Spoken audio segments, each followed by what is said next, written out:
There's more and more talk about companies using Nebraska's wide open spaces for data centers. There's also plenty of local pushback. Tomorrow, Gage County officials will hold a public hearing on a movement to put a moratorium on data centers in the county. There had already been rumors of a supporting power plant coming to the northeastern part of the county, about 3 miles north of Adams. A moratorium would essentially freeze or pause any development for a certain amount of time.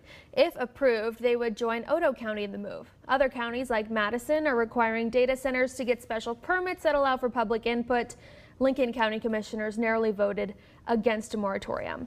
I went to Gage County to chat with a county board supervisor and 2 concerned citizens pushing for the pause.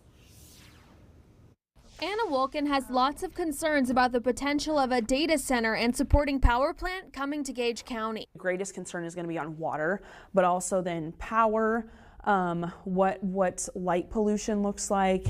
More than that, she's concerned an industrial facility would inhibit the growth of Adams. I think we have a lot to offer many people, and that would kind of change drastically in what our rural landscape looks like.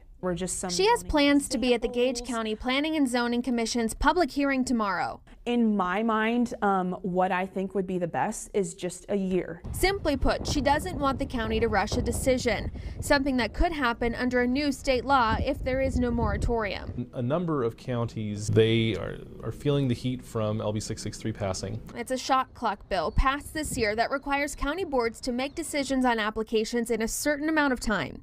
It was intended for feedlots. However, the way it was written, it's much broader than that, and it applies to all conditional use permit applications. What needs to be updated? You'll have a lot of planning and zoning regs that will deal with setbacks for wind towers and solar farms, but they don't even contemplate data centers. There is some concern in the county. Board of Supervisor member Emily Haxby tells me that a moratorium signals Gage County isn't open for business. She disagrees with that premise. A good company that wants to come in with something like this would understand that process and want to be a part of that process and hear the concerns of the constituents when making regulations so that we can find that balance that protects the health, safety, and welfare of the people that live here and then also allows them to come.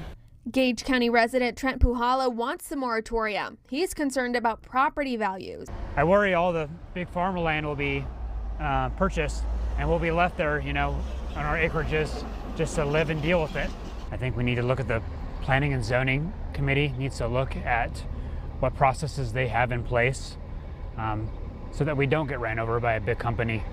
Is there an appetite on the Board of Supervisors for a moratorium? I can't speak for the rest of my board members. I don't mind having a moratorium to find that balance. We're elected to represent the people of Gage County, and so I think that it's appropriate to take a pause to make sure that we have those regulations that do protect them. Gage County's Planning Board will host that public hearing tomorrow. That board will then vote, though it might not happen immediately, either to give a recommendation to the Board of Supervisors or not. Then the Board of Supervisors would hold a public hearing and make that final decision. This is a story we will keep following, so stick with us for updates.